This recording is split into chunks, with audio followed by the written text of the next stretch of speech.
So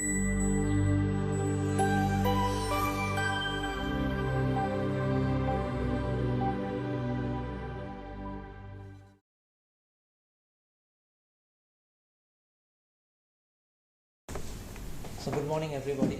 So you have already introduced with me yesterday during the lab visit. So today my topic is the interpretation of test results, microbiology. It's a very small topic, and we'll be discussing the case on milk products specifically. So let us see. We'll discuss about the aim. Define the acceptability of a product. Our aim is to define the acceptability of a product, apply to products placed on the market, and also apply to samples taken by competent authority from food business operators, set indicative contamination values above which corrective actions are required, and also if exceeded could result in withdrawal or recall. It also applies to food imported into India. Then what are the significance? Food may contain a variety of harmful bacteria which are categorized under hygiene indicators. It is a very important one. So example, we can discuss total plate count, coliform, etc. And safety indicators like E. coli, salmonella, etc. Basically, it's a pathogens based on the food safety criteria. It is important to understand the nature of food and its safety regulation criteria if anything is exist. Integrity of the test samples like sampling activity and transportation plays a major role in the interpretation of test results. Sampling guidelines, we can refer IS 11546 1999 or ISO 707 1985 reaffirmed to 2010. Then sampling plan, it includes 2 class and 3 class plan for hygiene and safety indicators. We will discuss later in the coming slides. Laboratory is not involved in sampling activity. Now we'll see the definition of microbiological criteria. So microbiological criteria means a criteria defining the acceptability of a product, a batch of foodstuffs or a process based on the absent presence or number of microorganisms and or on the quantity of these microorganisms per unit of mass, volume or area or batch. A microbiological criteria contains the following components. Basically it's the sampling plan. It's very important. Next is the laboratory method. Sampling plan, the number of samples of a food that should be taken for testing. So basically it is a sampling plan, we'll discuss later. The laboratory method, the method which should be used to test the food. Then the stages where the criteria applies and the corrective action to be taken. So basically this is 2 types: process hygiene criteria and food safety criteria. What are the key elements? First, it will come the food category. Today we will discuss about the milk products. Then the microorganisms, you can see total plate count, coliform count, E. coli, salmonella, shigella, staph aureus, coagulous positive, Eastern mold, Listeria monocytogenes, spore count both aerobic and anaerobic, fecal streptococci, enterobacter, sakazaki, and bacillus cereus. Then the sampling plan, it includes small n and small c, we will see later. Limits is small m and capital M. Then there comes analytical reference method. Basically, these are used to assess if food products are in agreement with the microbiological specifications, and further information on the use of microbiological method is available in FSSI website. So what are the methods to be followed for the testing of these parameters, TPC, coliform? These all are available in FSSI website. You can refer that one. Then comes the stages where the criteria applies. It can be satisfactory, unsatisfactory, and potentially hazardous. We'll look after. Then the sampling plans. It basically includes 2 and 3 class plans. There are 2 widely accepted types of sampling plans as defined by the International Commission for Microbiological Specifications for Food, ICMSF. 2 class plans are used essentially for pathogens and where a presence-absent test is to be performed. Example, presence-absence of salmonella. In the case of presence-absent analysis, small c equals to 0 and small m equals to 0. The presence of the target microorganism is unacceptable. So you can see this figure. This is a small m, we will discuss again later. This side is acceptable and this side is unacceptable. So it is a 2 class plan. Either it is acceptable product or it is unacceptable. And this is our value. Then 3-class plans. 3-class plans are frequently used to examine for hygiene indicators. We have already discussed TPC, coliforms, yeast and mold, where the enumeration of microbes in a unit volume or mass is possible. Such plans can be used to separate the quantity of a lot into acceptable, marginally acceptable and unacceptable. So you can see it is a 3-class plan. First one is the acceptable, below M value. Next one is the marginally acceptable. It is between small m and capital M. And the third one is the unacceptable greater than capital M value. Then we will see the performance characteristics of the sampling plan. It basically based on mathematical and statistical for the performance characteristics of the sampling plans. The small n is very important. It is a number of units which must be examined from the batch or lot of the food products. Small c, the maximum allowable number of defective sample units giving values between m, small m and capital M. Then small m, it is the minimum level accepted and values above m, small m are marginally acceptable. The last one is the capital M. It is the maximum level tolerated and values above capital M are unacceptable. The above terms are adopted from International Commission on Microbiological Specification of Foods. We will see. So again we can think these three terms are very important. First one is the acceptable. Please remember it is less than m. Marginally acceptable, the value is between greater than small m and less than capital M. And unacceptable, it is greater than capital M. So coming back to the sampling plan for milk powder. So the first one comes food category, it is a milk powder. Microorganisms, for the example we will take today coliform count as a hygiene indicator and salmonella as a safety indicator. So we will discuss these two parameters mainly. And if you can understand these two parameters, it can be applied for other parameters also. Then the sampling plan for hygiene coliform indicator, coliform count, we will take n equals to 5 and c equals to 2. And then for salmonella, n equals to 5, c equals to 0. That means here the number of samples to be tested will be 5 samples we have to test. And c equals to 2 means 2 defective values are allowed. More than that, not allowed. For salmonella, it is n equals to 5 and c equals to 0. 5 samples we have to test and no defective value are allowed for this salmonella. So all the 5 samples should be absent. Later we will see this case. Then the limits coliform, there are 2 limits, small m value and capital M value.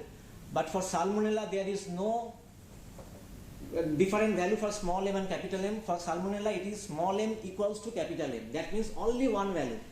Either it is present or absent. So we will see later.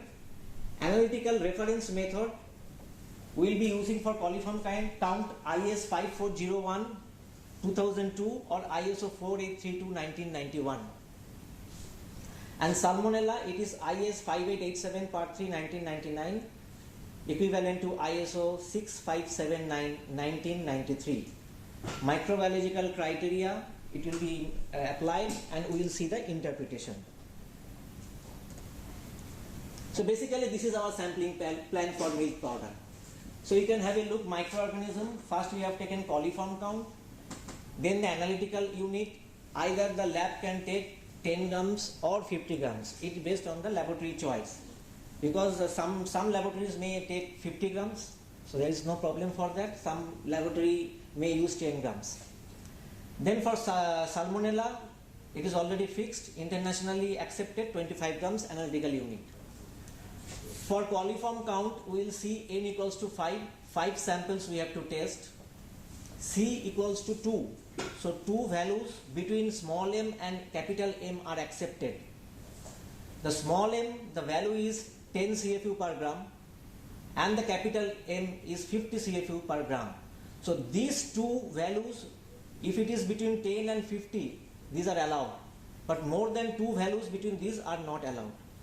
For salmonella, same, the n equals to 5. So 5 samples we have to test. And C equals to 0. That means all the 5 samples should be absent per 25 gram. So what are the interpretations we will look?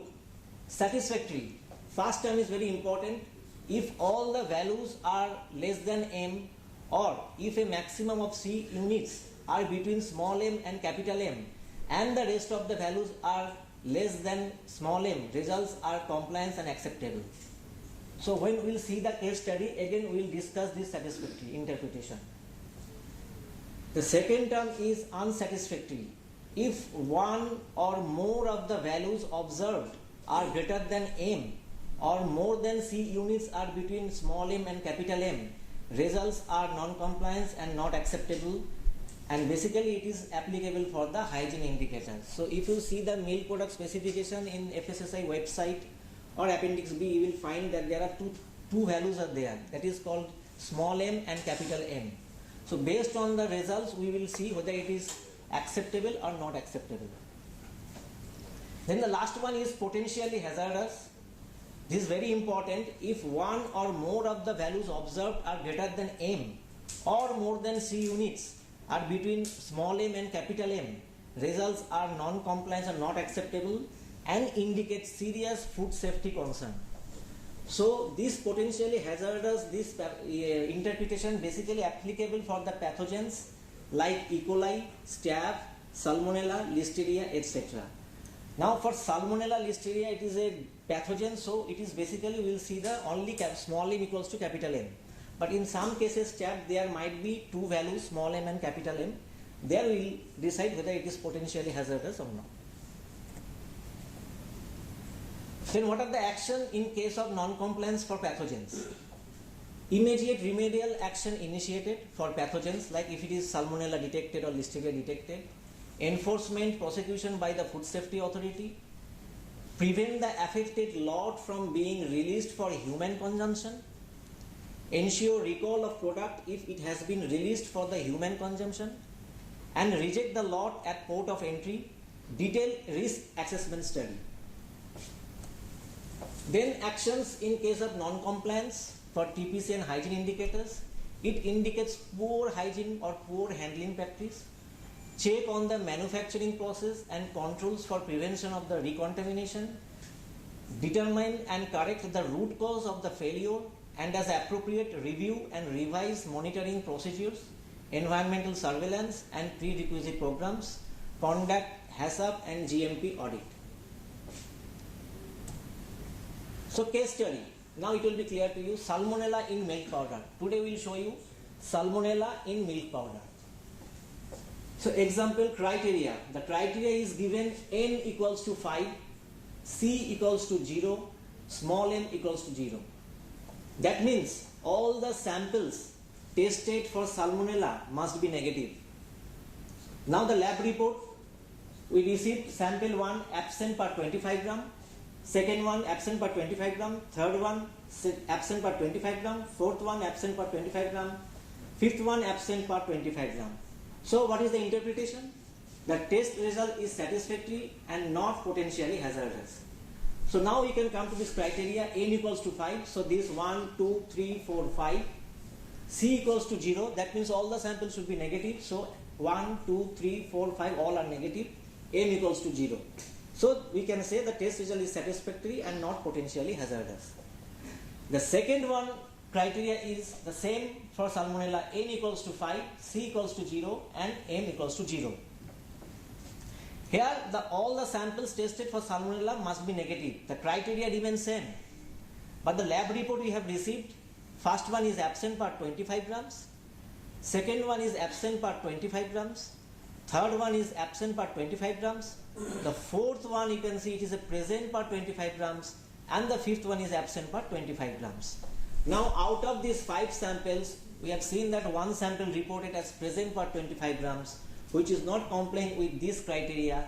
C, that means C is not equal to 0, 1 is coming is present. So here our interpretation is the test result is unsatisfactory and potentially hazardous. Is it clear for everybody? It is basically for pathogens we are applying this criteria. Here all are absent, here one is present, but still the result is unsatisfactory and potentially hazardous. Yes, in this case, if one is going to become present, do it one more time, make it answer and give it like that? No, sir. It's a lab already given the reports. 5 samples given to them, they have tested and this is the outcome. And based on that, lab has given the report. Because 3 times you have got absent. 5th time also you have No, sir, it is not the same sample. 5 units. When the sample came to the laboratory, it is a 5 units. So they have performed the test one time only with the 5 samples. And out of 5 samples, if one is found positive, the result is unsatisfactory. But we don't have so much time in the laboratory to do it. No, sir. We do it one surprise and then we repeat that. No, we have to do because the sample unit is 25 grams. So there is no retake and retesting for this sample analysis. Sir, in case of example, Yes. interpretation, test results are satisfactory. That is enough for unmixed and not potentially hazardous. Is it necessary? It is not. No, this interpretation we have given based on the FSSI website and their books. And if you declare it is unsatisfactory, that is enough. Then the regulatory body will take as a potential hazardous. Because the salmonella parameter itself denotes it's a potentially hazardous parameters. So, but for your better understanding, we have classified like potentially hazardous and hygiene indicators like that. In case of example 1, I am asking interpretation, the test result is satisfactory. That is enough, or we have to give? That is enough for the interpretation. Yes, sir. That is enough. But sir, many times where regarding the lab, we have received only one sample from the customer. What we do with it? No, Many times we are receiving a single sample. Sir, meanwhile, the quantity of the sample, that is important. How much quantity we have to take for the? now, basically in FSSI they have implemented for milk powder this sampling plan. I think FSSI madam is there. But Yeah. we don't do, like, you tell this, all these 5 samples are from the same milk powder? Yeah. Same milk powder. Batch is same. Why then you repeat in any part it is present, it is present. No, it is a sampling plan. I have already discussed. But do you repeat 5 times in your See, this is the criteria given by FSSI. So, you must analyze 5 times, 5 sample units Same type. from the same batch. From the same batch, 5 sample unit will come to you. From the same sample. 5 sample unit, same sample? Yes, yes. not same sample. From the same batch, 5 sample unit will come to you. If quantity is not enough, then what will do? No, quantity will be enough because the sample laboratory is not involved in the sampling activity. Laboratory will receive the sample and that sample will come as a 25 gram analyte. This for research. And if it is not enough, you have to convey to the regulatory, whoever is submitting the sample, you have to convey to them that this sample quantity is not enough to perform the test. 25 grams is 7. multiplied by 5. I have to spend some. You can see the heading there. It's written as sampling. Plan. So to get a representative of the sample or for the whole consignment, this division of 5 is coming. So that it's from the same lot, 5 samples are drawn. It is same. But to be more representative for the final report to be issued, it is being taken as 5. So it is written, you can see in FSSI, you can see in many ISO regulations also, this sampling plan is clearly listed. So that the result will be more representative of the population. Sir, total. But what I want to know is, so each time when a sample comes 5 times, you do the test tubes are supposed to be set at sample. And 5 times you divide the sample into 5 lots. Not division, it is 5 samples. 5 sample units. It is not division. Not division. Total sampling is happening. It is 5 samples which is coming to the lab of the same consignment, like 1, 2, 3, 4, 5. Not one sample then dividing it into 5. We don't get that way, sir.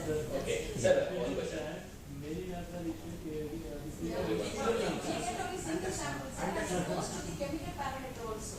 And we cannot take 5 times. Sir, and the quantity of the Now, sample. still it is yet to be implemented, but very soon it will come by the regulatory authority. And I hope Kavita madam from FSSI, she can give some inputs on that. This particular practice is still not there in the labs. Yes. It has to be emphasized. Yes. So I think very soon they will be implemented. Yes, this has to Still, it is the input samples are received in single sample. Yeah, I agree. Not sending the No, so that is why madam is there from FSSI. So she assured us that it will be implemented very soon and we'll see. It is already there in the documents, so we need to follow this. If the laboratory is not practicing, we need to practice this. It is not like we should. No, I think the samples are single samples are coming. Then you should tell your sample submitter they have to keep 5 representatives. We don't know who is submitting the samples. Maybe our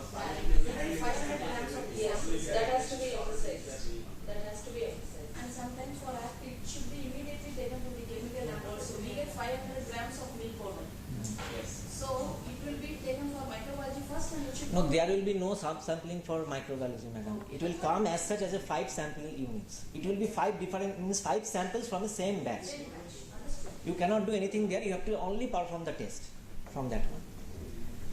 So is it clear? On can I move? Sir, again, this coliform count, you said 10 per gram. 10 CFU per gram or 10 per gram. It will go into the dilution factor also. Yes, you can go for That that. means if one colony is present, it will be 10 per Yes, gram. yes, Excuse me, sir. yes, please. These 5 samples are to be analyzed simultaneously or one by one. That's up to you. It depends on the turnaround time of your laboratory. If you start one by one, I think the report will be submitted by after 15 days. So FSSI will not allow you to do that. So you have to perform to simultaneously. 5 days, sir. Everybody is having 14 days time. Microbiology will be given only 5 days time. That depends on Day your one we laboratory. start the work. For salmonella, your general cat is 5 days. If you follow this ISO method, so that's enough. So if you start the testing one by one, then it will take 15 days and 20 days. FSSI will not allow. So you have to perform simultaneously, 5 samples together. Madam, just 1 minute. Actually, the sampler who is drawing the sample, he should also have the proper training so that they can understand the gravity of the sample, because it is a milk powder and it is consumed by the children. They are very, very sensitive about the all pathogens. So that should be something people should must aware how much number of samples can be drawn from the one lot or one batch. So that sample will come, 5 sample will come. People, if any of the lab is testing, they are getting only 1 sample.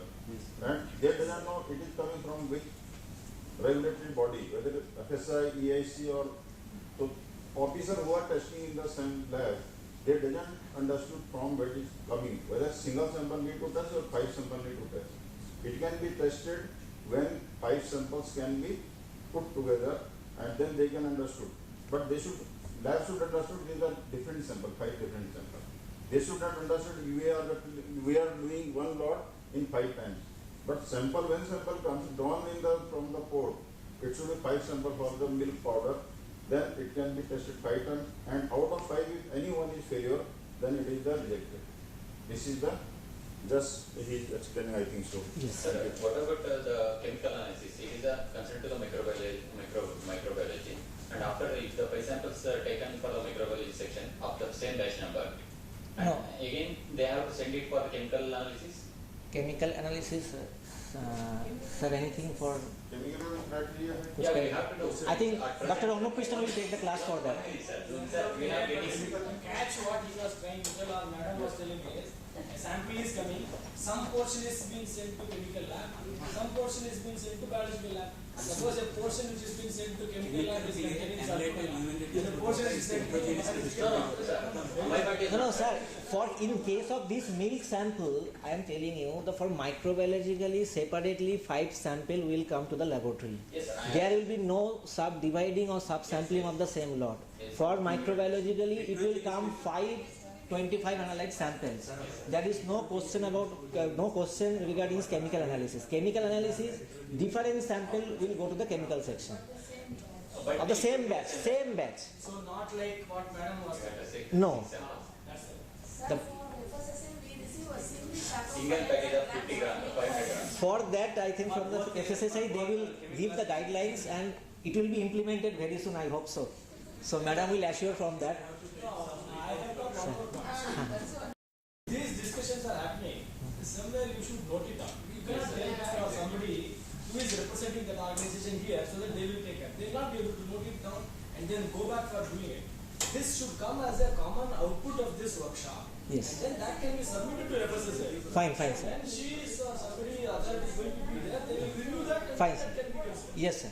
We can. Now don't pass on the bucks to somebody who is there from that organization. No, why we are depending on them because the samples are distributed by FSSI right now. So, That's good. from But there, as a FSSA, you take out as a outcome of this workshop and then give it to FSSA in writing. Fine, These are all the points to be discussed. But now if you are going to tell to somebody, the person may note, may not note, or there is a Right. solution for each and everything at that point of time. Then the points will get killed off. fine, So sir. note We'll it take down care. and then give it to FSSA separately. Okay. Don't tell somebody who are there here representing you, please take care. That is not possible. Yes, yes. We'll do. For sampling and all other improvement, it will be the all point points should be noted, and then it should be communicated to the top authority. Because participant can't do anything from ILSI or ASI or anybody, they can't do anything. It should be communicated to the top management, so that it can be sampling plan. We are not discussing over here. We are just discussing lab activity and testing activity. And we should not waste the time also for this sampling activity. We can just put up to the top management, this is the criteria, or this way samples should come in the lab. We are the testing people. And I think most of the lab, they doesn't have the sampling activity. So sampling, you are not responsible for drawing of the sample. Sample drawing is the some other authority here. As export instrument also, we are only testing the sample. Our officers are testing the sample. No officer is drawing the sample. Yes, yes.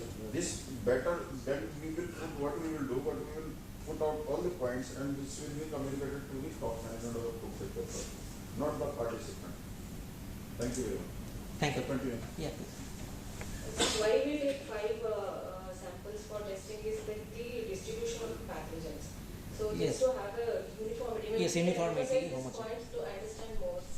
You can No, it's a heterogeneously distributed the pathogen. So to get the homogeneous representative, we are taking the 5 samples. 5 units of samples. 5 units of samples. Yes, it is.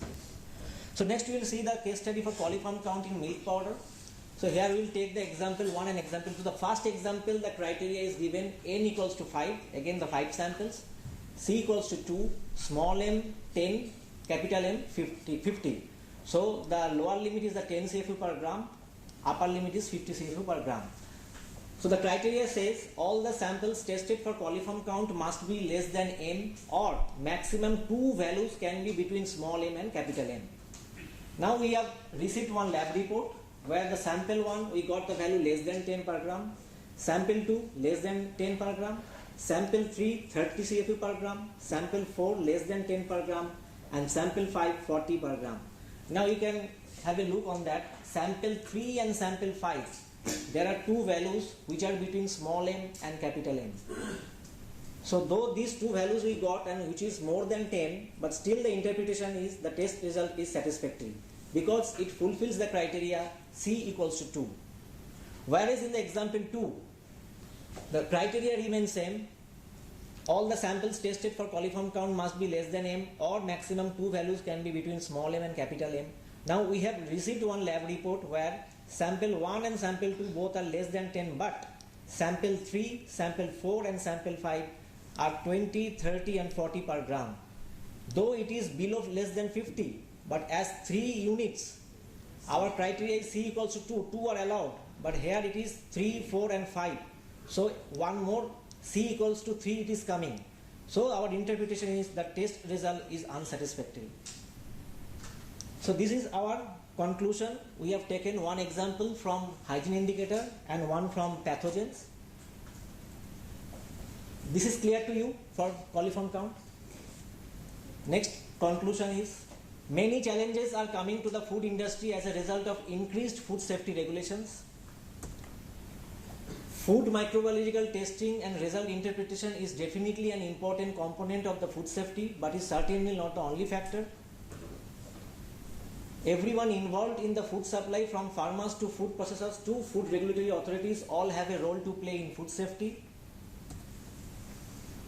The collaboration among all of the different sectors like industry, academic, government, testing labs and consumers, improved technologies and proper education in food safety and also microbiology concepts are all important steps to take in reaching the ultimate goal, a safe global food supply. Thank you for your kind attention. Any further questions from? Thank you, sir. Yes. Yes. It's a real very nice piece of information. A lot of things. Thank you, sir. Thank you, sir. Thank you, everyone.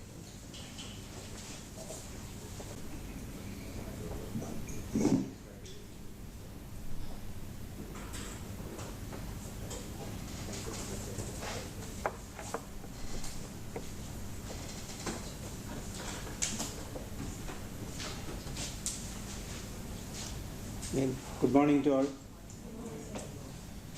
See, I start off with this topic only. This is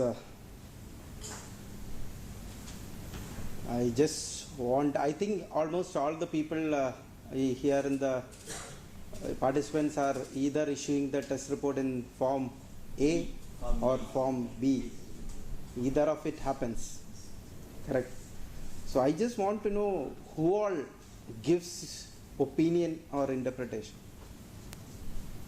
Because we are talking about a topic called, there is two words coming. One is opinion and another one is interpretation. Is it the same? No. What is the difference?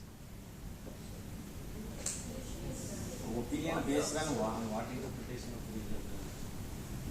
Opinion is based on the result. Or is it the same? No,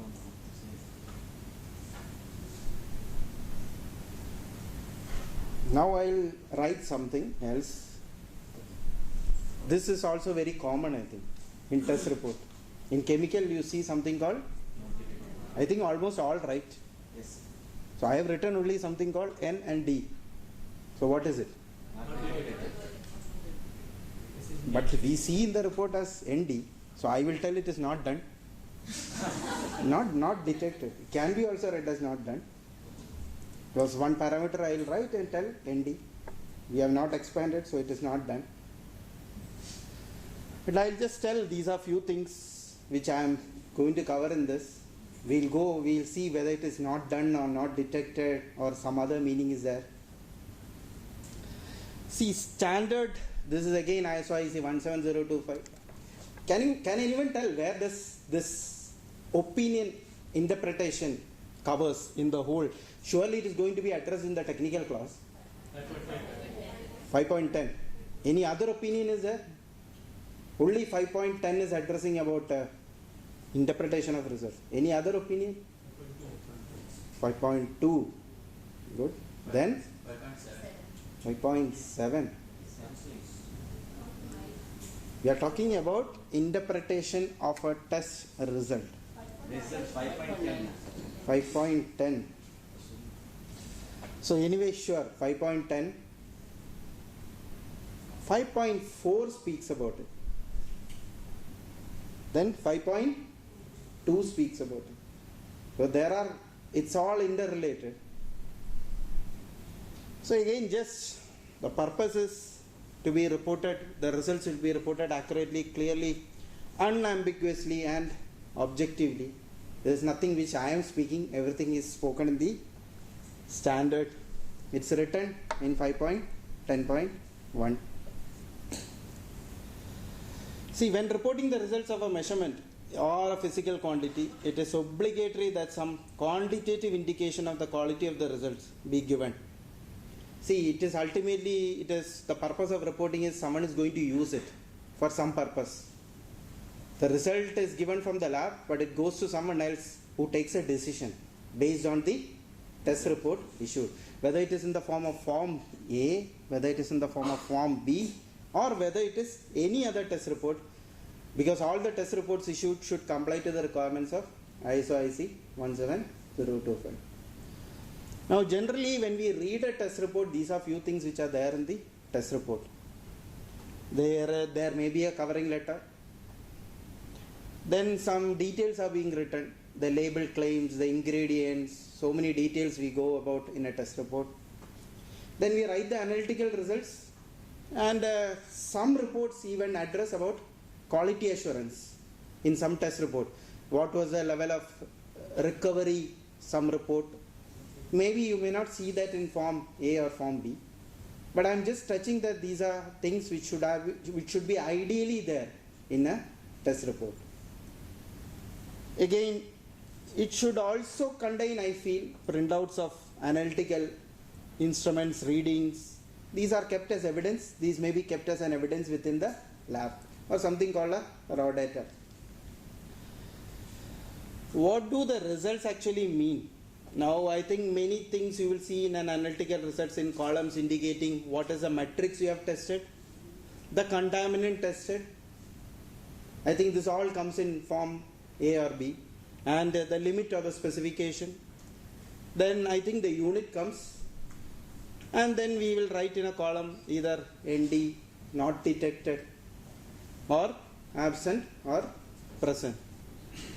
Now, only the writing not detected is a dangerous thing. It is told at many places.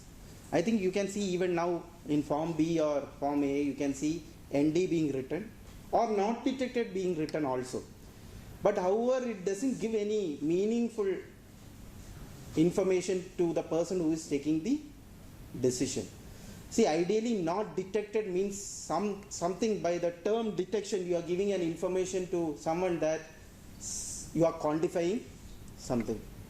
So ideally you should have your capability of your lab or the method capability or maybe equipment capability to be also communicated to the person who is taking the decision. That is why I have put it in bracket as an example 0.5. That 0.5 was the capability of the lab. That gives also an indication that below 0.5 it may be there, but my lab doesn't have the capability. So this information is there. But I have told many things in the column now, but something is missing, I feel. Are we missing something else? In a test report, are we missing something else? We have talked that already, that is in the bracket. Anything else? Yeah, test method comes. Generally test method is there in I think Form A and Form B. So that is only we are talking. To give an opinion and interpretation, do we require something else? Yes. Yes, something is required. Someone told MU. Because without, I think yesterday we had big sessions, so that is why it followed up now. Now, without this, can we take a decision? But are we really using this? Have you seen anywhere in Form A or Form B? No. Has anyone asked? You are putting it in Form A and Form B. In Form B you are putting it. So maybe you are associating the result plus minus. No, you are writing it as plus minus in the test report in the result column. But there is no column. To my understanding, there is no column provision for writing measurement uncertainty. But that is required, I think, for taking a decision. Only when the result is given with a measurement uncertainty, stripped to all its important sources of uncertainty, we can compare a result. See, I think this is like this because ultimately a decision happens. A lab has reported, A lab has reported like as we do, and B lab has reported with measurement uncertainty. Now a person sitting taking a decision is sitting and telling, why does B lab make it so difficult? Correct? See, if you write a result, limit is there, no confusion. When you write plus minus, confusion starts. So, but I feel that we should have to train customers and even judges. I think when it goes to Form A, it can go to the court of law also, right? It can go. So even then, it goes to the court. There are some things which goes to the court and decisions are being taken. So that time, are we really taking into consideration the measurement uncertainty? Again, I am just talking, this is same thing. This is there addressed in 5.10.3.1, uncertainty of measurement. And it tells that uncertainty affects compliance to a specification limit. I think specification is there laid down in FSSI or any other regulatory requirements. See, there is something else which is catchy which comes and shall ensure that the form of reporting of the results does not give a wrong impression of the uncertainty. Again, it is written somewhere in 5.4.6.2 of the standard. See, what are the implications? There are few implications when the results, it may directly contribute to solving the customer's problem, decides whether to correct for any bias. These are, again, I am talking on the perspective of an analyst. See, care should be taken when reporting of results, which we discussed, that not detected is a confusing statement in a test report.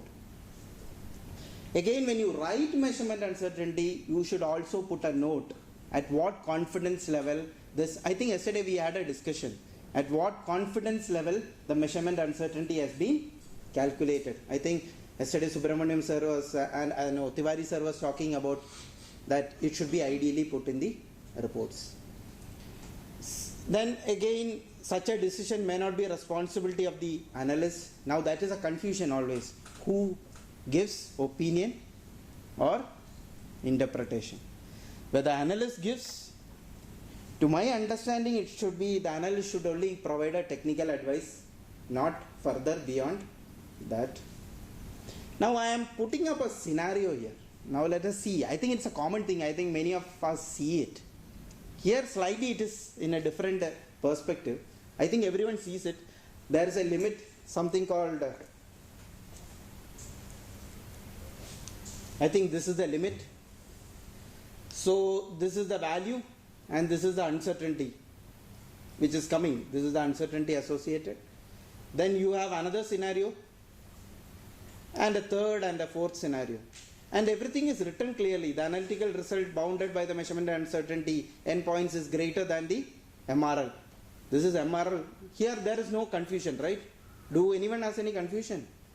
What is this sample? This is non-fail, or simple language it is, we tell it as fail. Here also no confusion, right? Now we are in a problematic situation for scenario number 2 and 3. So what will you take a decision in 2 and what will you take a decision in 3? You have to take a decision now. See, 1 and 4 is very clear. Both will fail. So everyone, both will fail. Or any difference in opinion is there? So it can pass also. So now there is started different one. Is it an opinion or an interpretation? Opinion. So it is a personal opinion now. So let us restrict ourselves that opinion is personal in nature. See, there is a confusion. Any case there is a confusion now for us. Now let us interpret or give an opinion. Now the implication of situation 2 and one second, previous slide. As a laboratory, when you are going to give a test result, scenario 2nd and 3rd, can the laboratory give a statement or opinion or interpretation on scenario number 2 and 3? See sir, the thing is that I am coming to that point only, whether they should really do it or not do it. But as on date, regulation is binding to give a interpretation. Regulations means, like I am talking about the national regulation or even for a consignment which is going abroad, like exported, whether it is import or export. See, it is some regulators which are telling that we should do a interpretation. Means it is opinion actually. If you see in form B, it is written as opinion. But I don't know in form A what is it written. No, but if the laboratory follows 17025, then they should not. It has to be left to the customer. But labs are doing it. To my knowledge, form B surely it is written opinion in the last column. And in case of form A, same opinion is written. And we do give it.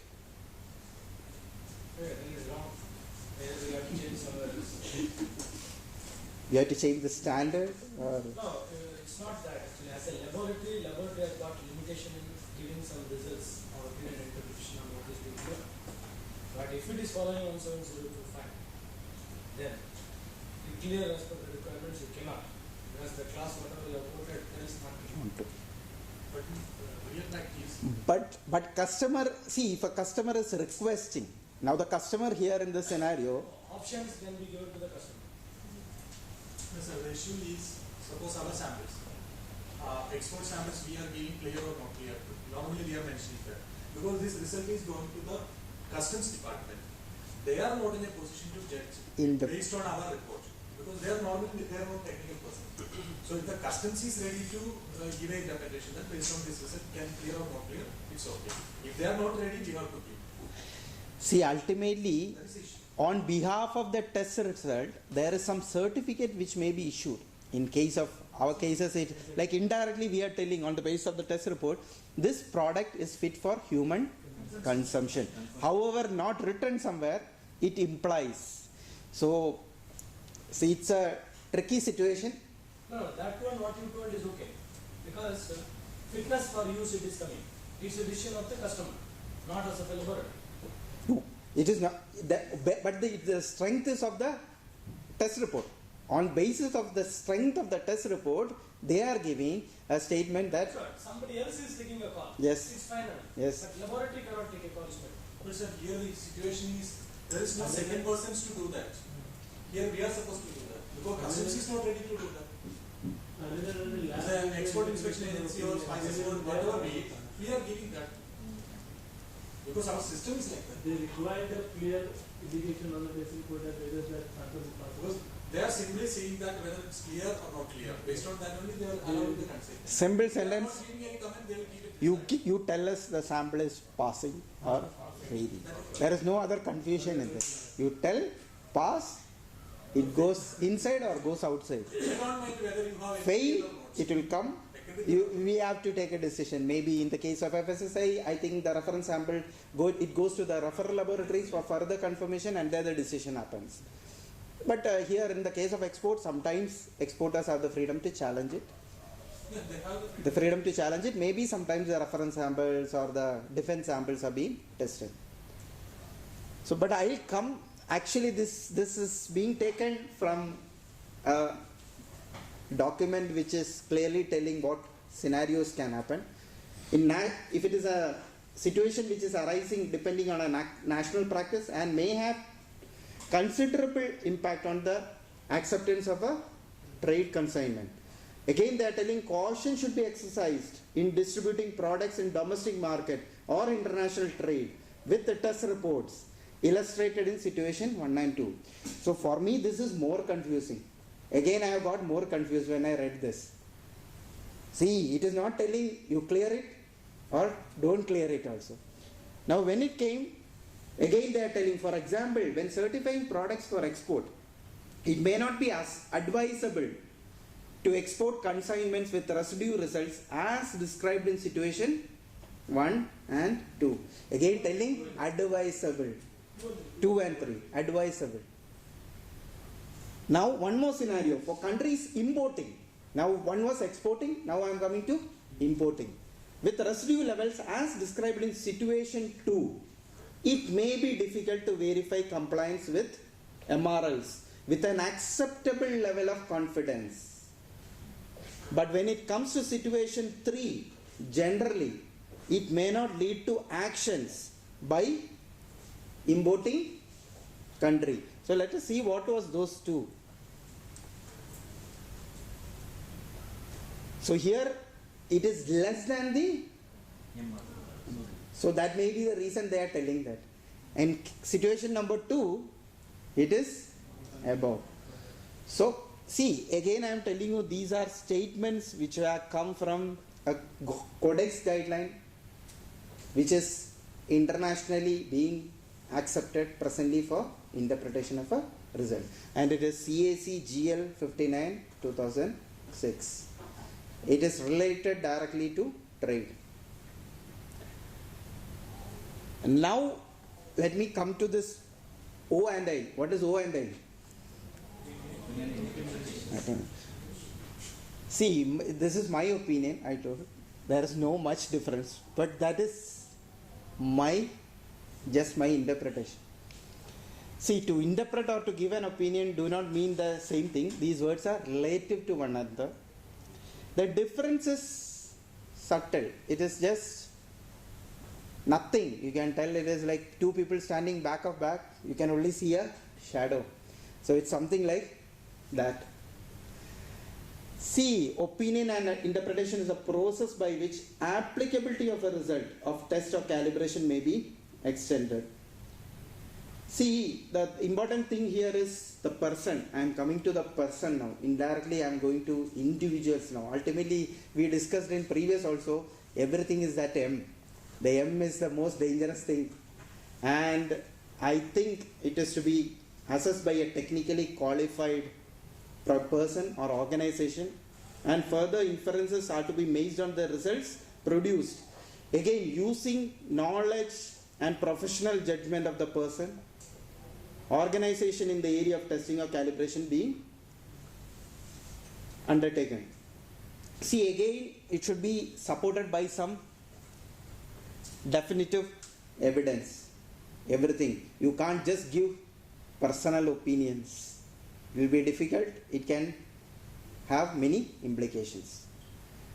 Again, I am talking, this is again in standard. When opinion and interpretations are included, lab should document the basis upon which the opinion and interpretation was made. Again, it should be clearly marked. I think we are marking it in, I think form B down, I think opinion. We are writing and giving a statement. See, but for me the important thing is, it's a note. I think no one reads this note. It is in 5.2.1 of ISO IC 17025. Very clearly it is written what all things a person should have or possess, the quality on basis of which someone should give a opinion or an interpretation. It is written relevant knowledge of the technology, general requirement expressed in the legislation and standard, that he or she should understand what is the standards of the legislation. And again also they should also understand what is the chemistry or the biology involved in that, and what product are we talking. Are we talking about spices having aflatoxin M1? So are we talking really onto these angles? Can aflatoxin M1 be present in spices? So the person who interprets sees a result with spices with aflatoxin M1 beyond a limit, he will tell it as non-compliant. So you should also have a good knowledge of what you are talking about or interpreting. In just concluding, it's just a message out. The accredited laboratories that has carried out the test calibration can therefore give an opinion based on the results that has been produced and can add on the test report. But for me, the AAB is the accreditation body. Providing the accreditation may ensure that opinion and interpretation are shown on schedules of accreditation. Do you get a scope, right? After, I think many of the labs are enable accredited. You get a scope. What are the things written in a scope along with the certificate? Parameter, range, MU.